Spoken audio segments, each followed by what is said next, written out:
Hello,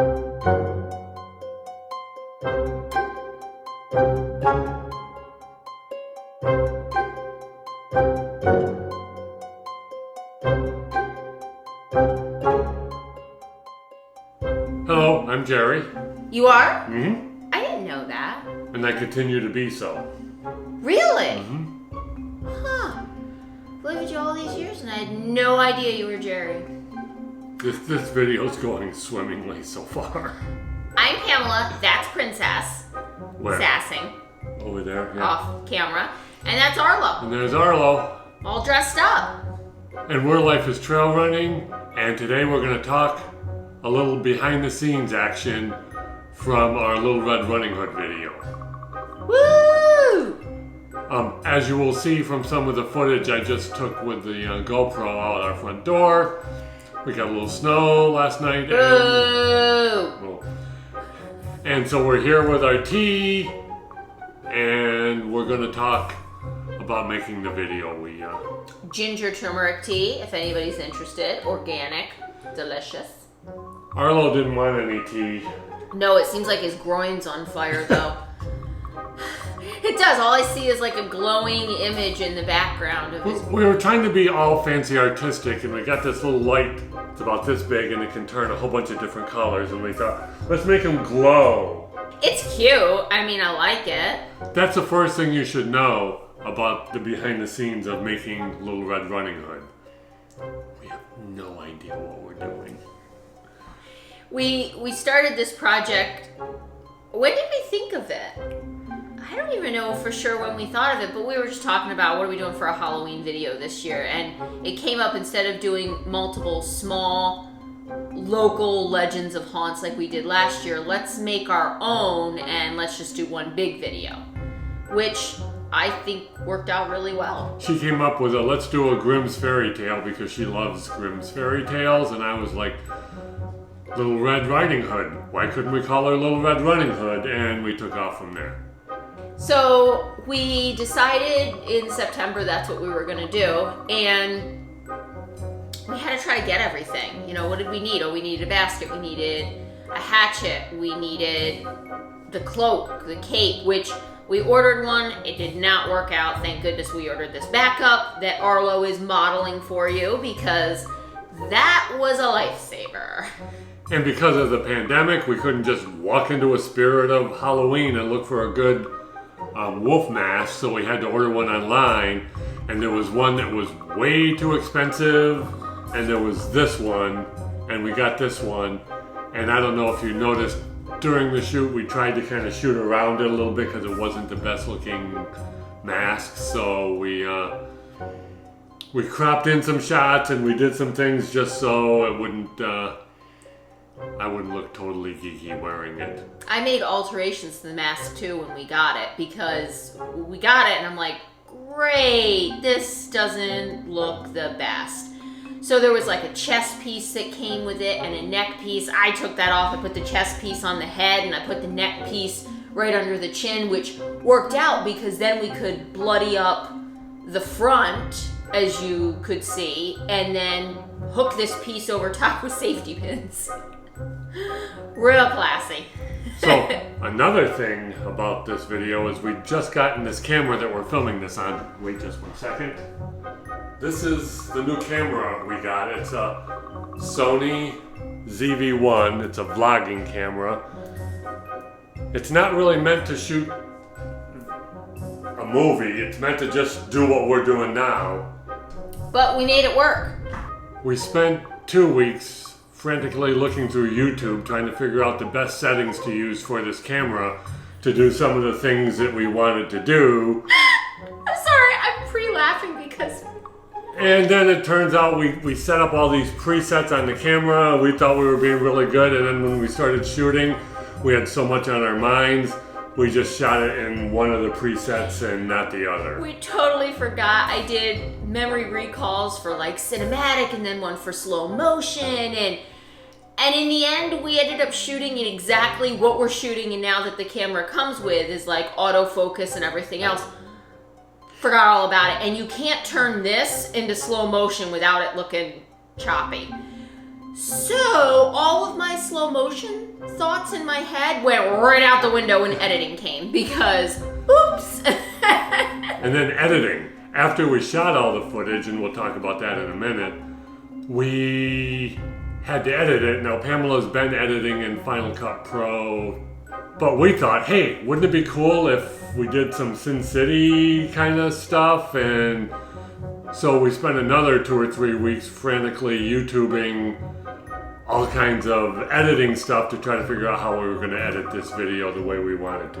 Which, I'm happy. It came out like we wanted with the Sin City look. So our idea was that we were going to start the film just thinking she's Little Red Riding Hood, except Little Red Running Hood, and she's sweet and she's nice and she's just ding, ding, ding, going to visit grandma. She's got some stuff for her, takes a little picnic basket. It's kind of fun, right? And then as the movie progressed? We're leaving that in.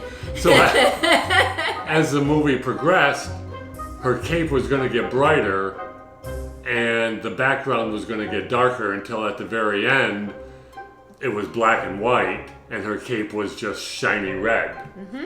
So we spent a lot of time trying to figure out how to make that happen. And then we spent time Googling and YouTubing the effect of when she opened the door, and then you push the camera out the door and there she is already out there. Or the wolf when you see him sitting on the log, and then there's a tree in the way, and then all of a sudden the wolf is going along the path. She spent a lot of time keyframing, as they call it, to try to get that to work.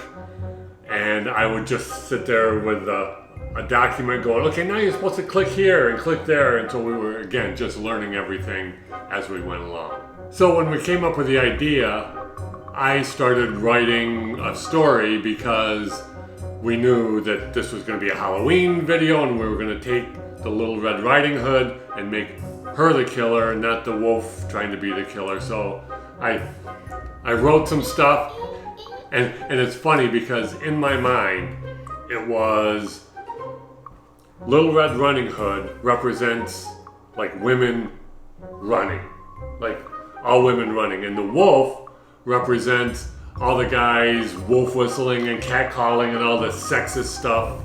Well, not the sexist stuff, but just the creepy stuff that happens to women when they run. And so by her killing the wolf, she is striking out against all of the creepy men that say stupid things and lurk in the shadows while women are running. And then the woodsman was the sexist part. Oh, little lady, you shouldn't be in the woods all by yourself. You need a big man to protect girl. you. Yeah, you shouldn't be doing this. Women can't run in the woods, blah, blah, blah. And so her killing the woodsman was her attacking the sexism that women face all the time when they're running. So to me, it was this big, long, allegory, metaphor, symbolism, onomatopoeia, past participle. I don't know. It was one of those things. You want to put palindrome in there? Yeah, too? it was a palindrome. So to me, it was this whole moral play here, and I was telling her about it, and this was her reply. That's great, but I kind of just want her to be a psycho. There are not enough females that are just psychotic, and I would be honored to just be psychotic. She wanted to be the female serial killer of the story. I didn't need anything fancy. I just want to be feared. So she wasn't killing the wolf for any kind of reason. She just for yucks, because it was fun. It started chasing her, so she said, okay, it's got to die, and it died. And the woodsman came into her vision, and she was like, oh, look, somebody else has to die, because Grandma, as you find out at the end, is kind of She's the OG psycho. Yeah, is what she is. She's the one that started Little Red Riding Hood on her path to depravity. And so that's how she wanted to film it. So if any of you are uncomfortable with just killing for random reasons, you can look at it from my point of view. And if you just like a good serial killer story, You got her point of view. Well, I think we did a good job to put both of those in there so that you could interpret it either way. So some other things that we did. The reason it turned out to be a comic book is because we realized that the microphone we had didn't really work really well outside to pick up the dialogue. And then when we tried to do it like in the house and just overdub all the dialogue, it just sounded really dumb, and we were like, what are we gonna do? So I'm like, hey, if we just do it as a comic book, then we can just have the little pop-up things. And then as soon as we did that, she found in Final Cut that they have an add-on, a plugin. Oh, it's just an effect called Comic Book. You just drag it over the top of the footage you shot, and it automatically turns it into a comic book looking thing. And we did it and went, this looks really good as a comic book, because we were going for the Sin City thing anyway. Mm-hmm. It worked out really well, better than I could have anticipated. And it covered some of the shooting that we did wrong. The camera wasn't, like if it was too bright or it was too dark, you put this effect on it and made it look good. And I couldn't be happier. Yeah, I think it really works out pretty well. Yeah, it looked awesome.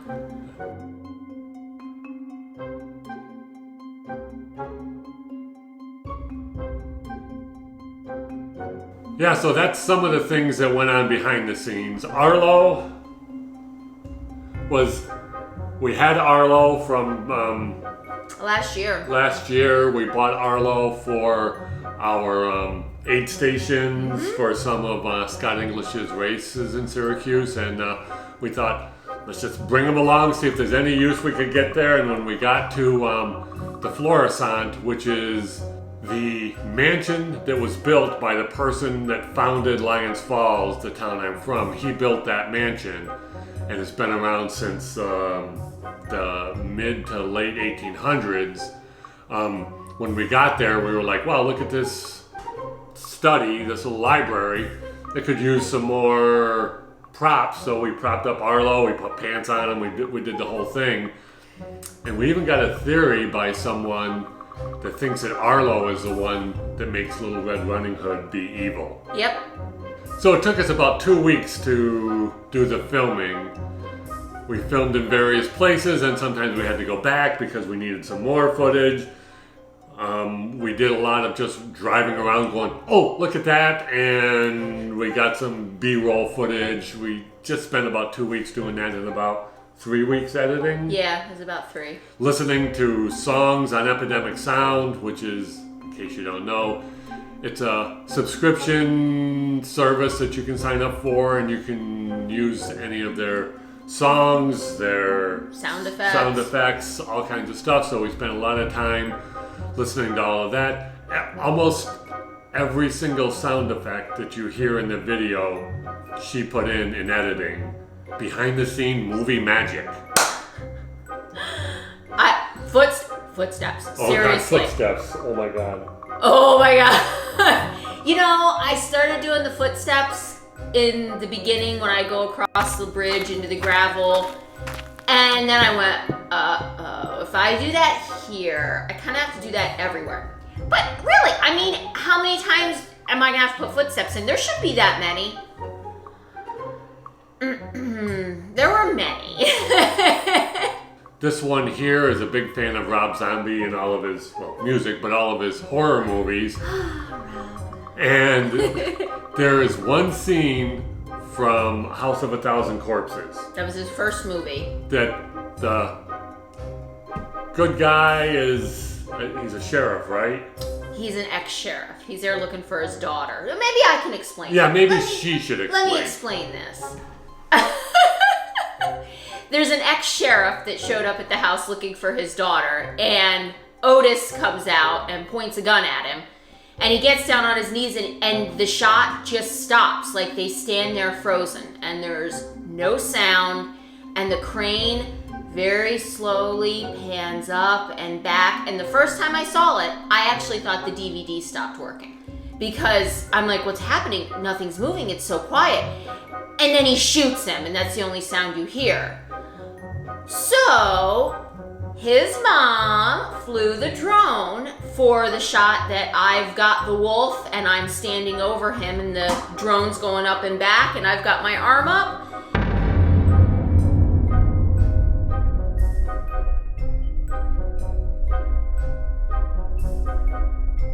That would be my homage to Rob Zombie's House with 1,000 Corpses. I wanted that shot. There's a reason my mom was flying the drone is because the first time we tried the shot, it's a thing that the drone does automatically. It's called a droning. Yep. And it'll just hover and point at whatever you want. You hit a button, it counts down 3, 2, 1, and then it just slowly goes back and up all on its own to a predetermined distance. You can set that distance. So we did this. And it was windy. But we tried it a bunch of times and it went straight back and it looked good. We did the shot and it came back and the wind got it and it went right into some trees and the drone went and it fell to the ground. We kind of broke a couple of propellers. We had to order some new propellers and then shoot the shot all over again. Yep. So that's why my mom was there. She hit the button to start it, and then it was her job to watch to see that it didn't hit any trees because there was a cancel button that she needed to hit in case it was going into some trees. Even funnier, and I wish we had the shot because the shot itself, before it hit the tree, was amazing because it weaved through multiple branches. It was a great shot. But the best was that I don't know why we didn't give your mom the controller the first time. I said, tell us if it's gonna hit something. Well, we couldn't hear her because she was far away because she couldn't be in the shot. And she's over there going, yep, it's gonna hit a tree. And then we hear, So, but I was proud of her. She did a great job when we said, okay, just watch the drone, hit cancel, and it worked out really well, all for the Rob Zombie shot. Yep, she wanted the Rob Zombie shot. I was willing to wreck our drone for that. Hey, it's snowing again. It's snowing, yep. We're getting a little more snow now. Filming itself. We've learned a lot.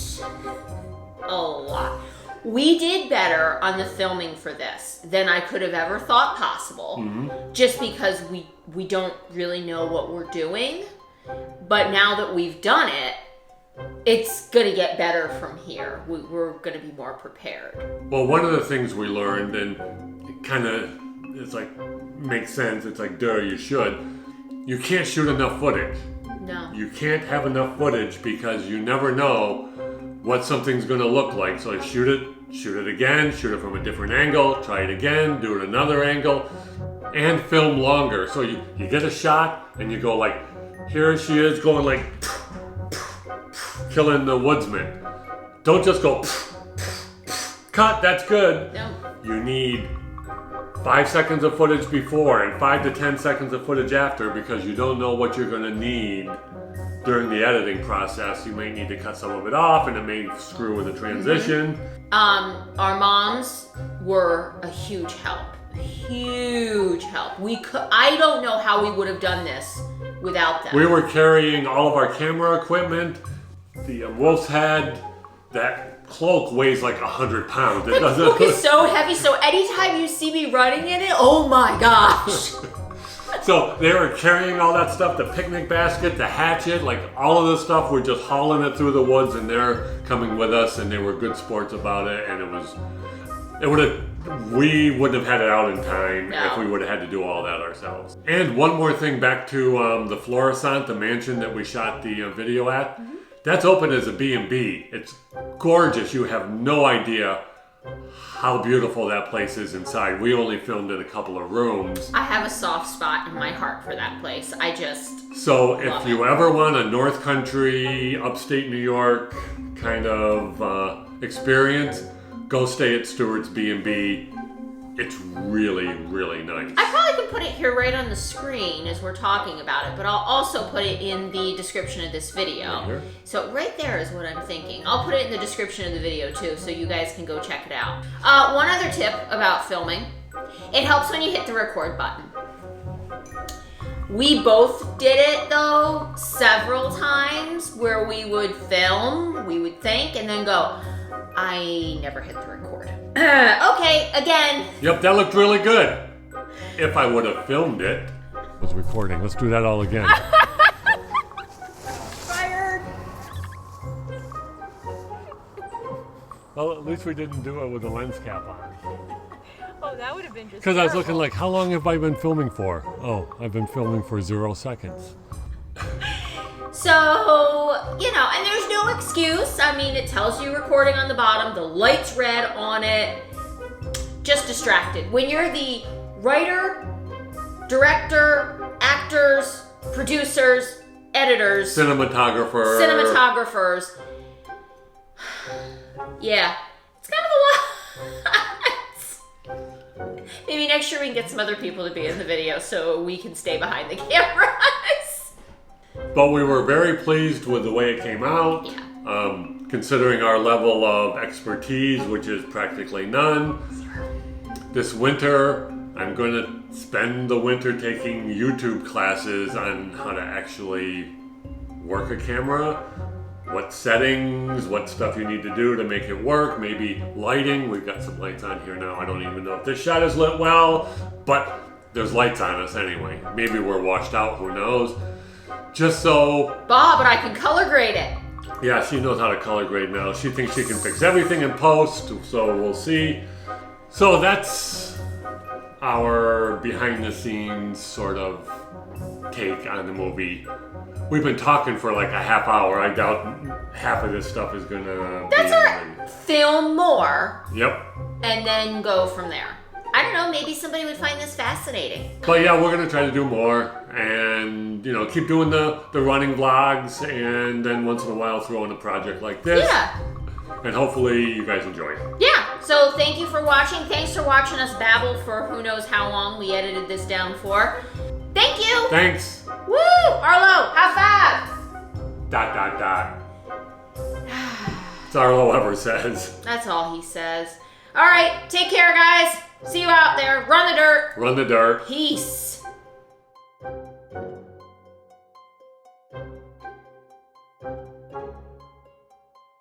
Over again. Oh, you're getting hit up.